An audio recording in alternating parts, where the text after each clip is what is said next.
Assalomu alaykum akalar, yaxshimisizlar? Akalar, mana shu kunga beraylik skuterlarimiz kelgan. Bularning narxini oxirida aytib o'tamiz. Narxi juda ham arzon.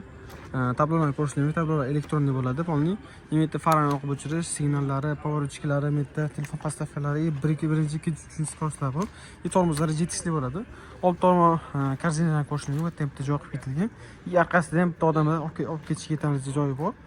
Buni akkumulyatorni bemalol olib qo'yib, uyga olib kirib zaryadka qo'yishinglar bo'ladi. Bu yerda qo'shimcha unaqalar ham qilib ketilgan. Prujinalari. Bu tomonda ikkita, bu tomonda ikkita bor. Optik 4 ta bo'ladi. Ko'rsatib bo'ladi. Mana balonlari ham hammasi diskali qilingan. Diskali balonlar. Harorat polni LED bo'ladi. Aylanasiga bitta o'rtasida ham bo'ladi. Ko'rsatib bo'ladi. Akalar, bu skuterimiz xohlasa bir 50-60 km masofani bosib o'tishga yetadi. Tezlik 35 bo'ladi. Nomotor zaryadga qo'ygan holatda ham bemalol pedalni aylantirib ketaverasiz. Akalar, bu skuterimizni naqdga yoki nasiyaga olsangiz bo'ladi. Cheris uzun nasiya yoki oq nasiya orqali beriladi. 6 oyda 1 yilgacha olsa ham bo'ladi. Xohlasa bunda boshlang'ich to'lov, buni narxiga keladigan bo'lsa, narxini xohlasa $350 atrofida qilib beryapmiz. Buni narxini xohlasa o'tib ham beramiz.